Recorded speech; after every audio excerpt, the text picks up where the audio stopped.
It's flipper time, flipper time, flipper tea time, flipper time, flipper tea time. It's flipper tea time, y'all. Good morning, good morning, good morning. Good Sunday morning. How's everyone's morning going today?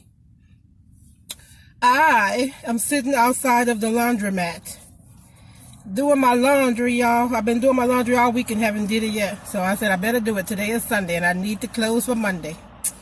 Anyway, how's everybody doing? Thank you for joining me, flippers and flippettes. My flipping channel is flopping, y'all. I need some support. I'm not eating this morning. I'm drinking my Mac Cafe coffee. This is just black coffee, 2 creams, 2 sugars. I try not to use much sugar at all. I wanted to tell y'all when I met an angel, how I met an angel. When I moved here to Texas in 2014, it was just me and my daughter. I told the story earlier how my daughter was 15 and I had her to ride here with me. Pretty much just a body in the car. Look at this. This was a Michigan t-shirt that I have. I hate collars. I hate t-shirt collars on me. So I tore this t-shirt up and put it on. I tore the collar off. I say, my sister Kim gonna get me when she see this video. She gonna be like, ain't that the t-shirt I gave you? Yes, it is. But I don't like stuff on my collar. If it had been a V-neck, that'd have been cool. But it was a regular T-crew neck. And I don't like that. So I just cut it off.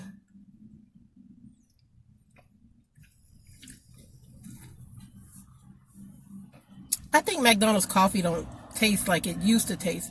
I used to like it. Really like it. I don't really like it anymore, but I'm drinking it this morning because I had to run in Walmart to take care of something. So I said, and they got a McDonald's in there. So I said, let me get a coffee. Get me a coffee. Anyway, how I met an angel.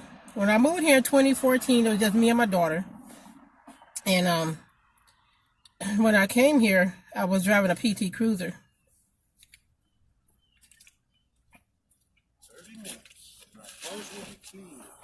And it drove fine all the way here. I had got me a TomTom from Target.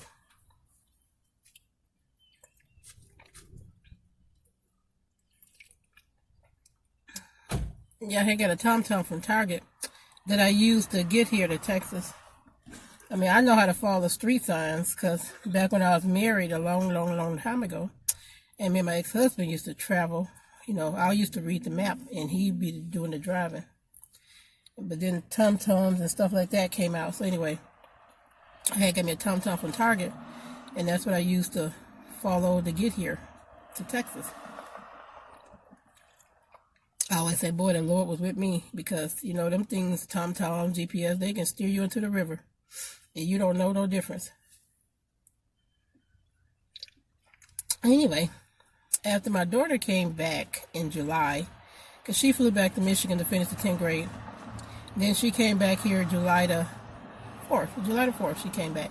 Her birthday was July the 8th, and she turned 16. And July the 12th, she started working at Six Flags. We didn't live far from Six Flags at that time. Pretty much it was a 10-minute drive, probably. Just a 10-minute drive. I lived on the border of Fort Worth and Arlington, so it wasn't far. Six Flags is in Arlington. Six Flags is booming with tourist attractions. I'm sorry, Arlington is booming with tourist attractions. Arlington has Six Flags over Texas, called Six Flags over Texas. Arlington have AT&T Stadium where the Dallas Cowboys play their football games. Excuse me. They have Texas Ranger Stadium where the Texas Rangers baseball team play. They have Hurricane Harbor. It's a big water park. So those are 4 main attractions, but they've been really building up Arlington, so it's a lot more in Arlington now. But my point is, I was taking my daughter to work one day at Six Flags in my PT Cruiser, and it started cutting off on me. Now, I enjoyed this PT Cruiser. I had it for about I brought it used. I had it about 3 years. when I moved here, so it drove good here. It had no problems. All of a sudden, Cowboys had a game one day, and I was taking my daughter to Six Flags, which is right there by the stadium, and my car cut off on the highway. I pulled over. I was able to pull over to the side of the road, thank God, but it cut off on me. So I'm like, what the hell? I ain't got no trouble with this car. I'm here in Texas by myself, so why would it start doing that all of a sudden? So anyway, I waited, and I kept trying it. Then I decided to sit there and wait. I waited about 10 minutes, and it started back up.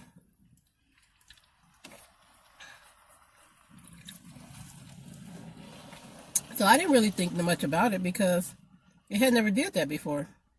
Then it was like one time again. Every time the damn Cowboys had a game, my car would act crazy.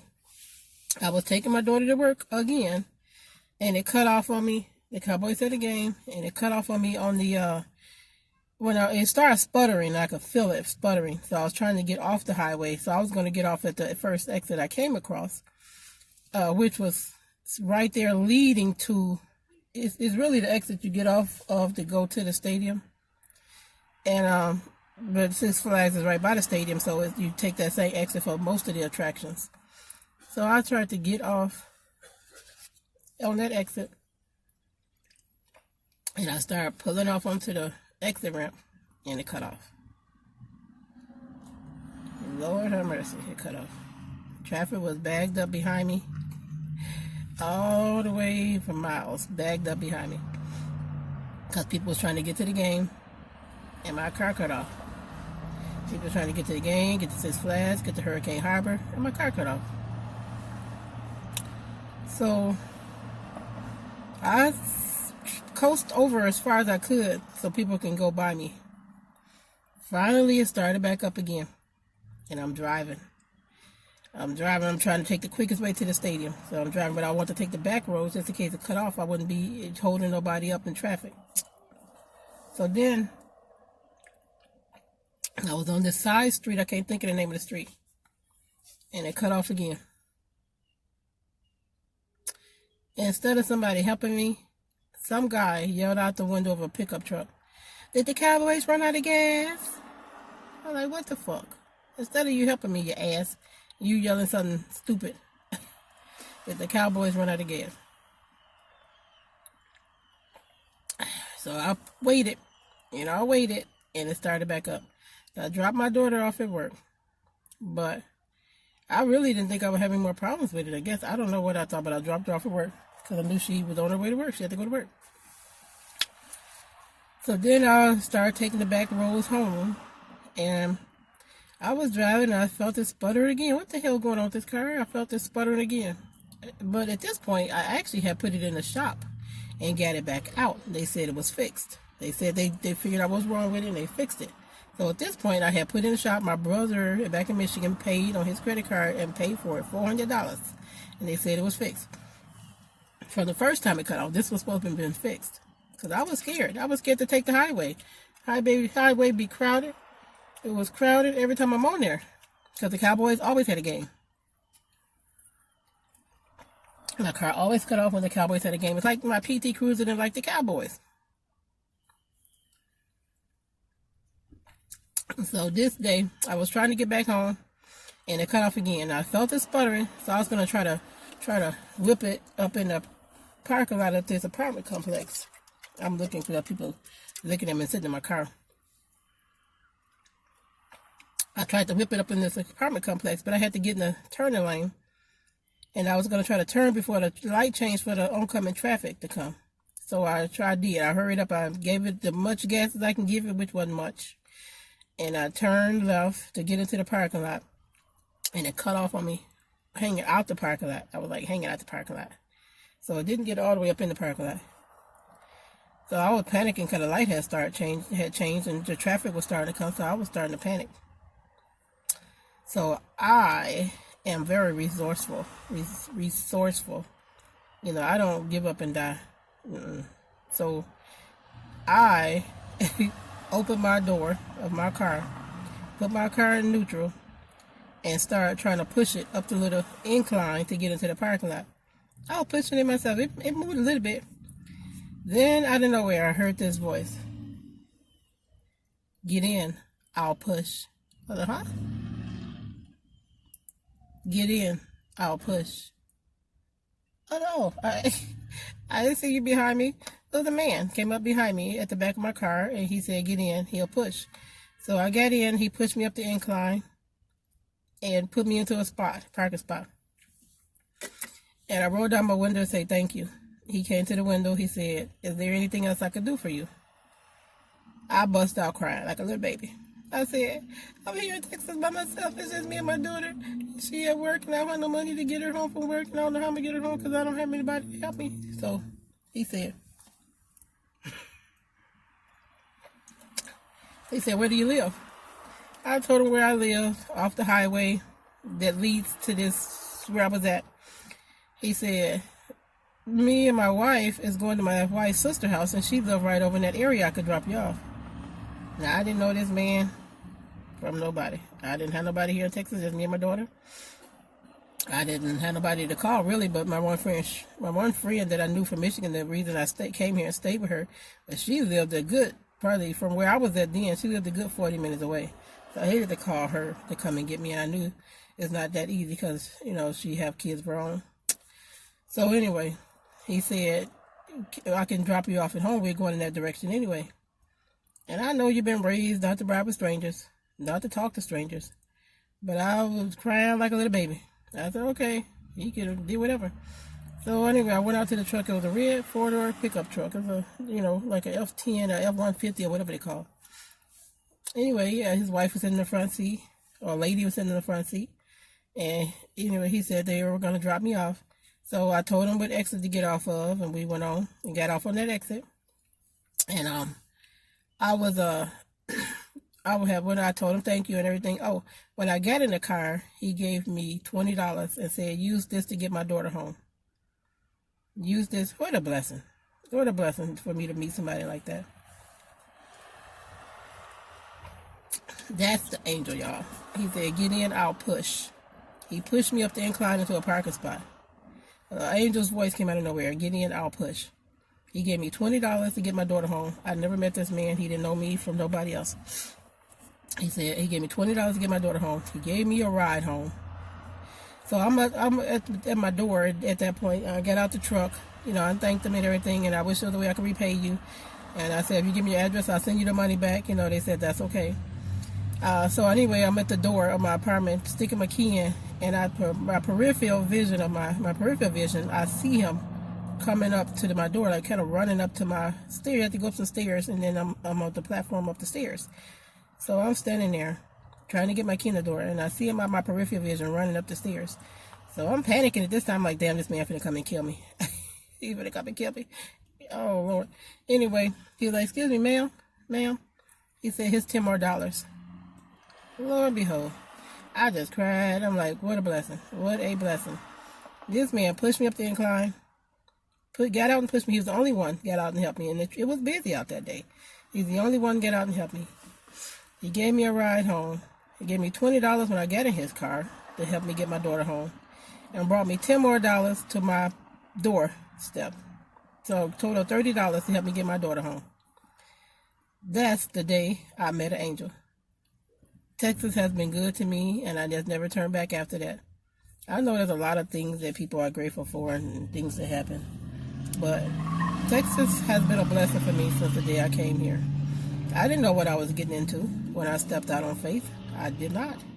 I just stepped out on faith. I packed up my little car, like I said before. Didn't have nothing but a shoebox full of silverware, which is crazy. I don't know why I had the silverware. Shoebox full of silverware, our clothes and our linen. We didn't have no furniture. We didn't have no pictures on the wall. We didn't have nothing. And when I came here, I bought an air mattress after I got my own apartment. Well, I bought an air mattress when I was living with my friends that I knew here, and I took that to my apartment. So when I got my apartment, all I had was an air mattress, silverware, and our clothes. It is funny because my daughter used to always say, she'd be like, I was on the air mattress. She'd be like, can we alternate? Can you sleep on the floor sometime and I sleep on the mattress? I'm tired of sleeping on the floor. I think when I got my first paycheck from my job, at the job I was working Z in my current job, I went out and I got a bed. I was doing the 90 days, same as cash. I brought me a bed, and I brought What did I buy? A bed and a dining room table. So then I was sleeping in the bed. Now she's sleeping on the air mattress. Then it's funny, she was like, can we alternate? Can you sleep on the air mattress and I sleep in the bed? It's not fair. First, it wasn't fair that she was sleeping on the floor. Now she wanted to sleep on the mattress. Then I got her sleeping on the mattress. And now she want to sleep in the bed. Kids ain't never satisfied.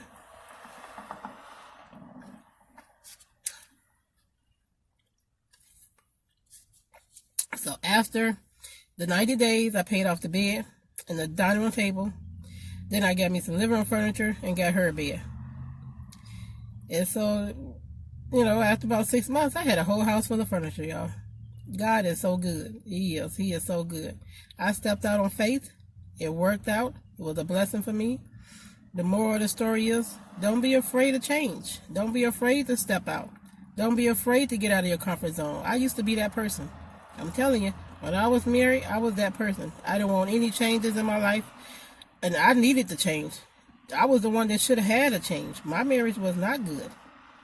My marriage wasn't good for the 20 years that I was in it, trying to keep my family together. It was not. So I was really afraid of change.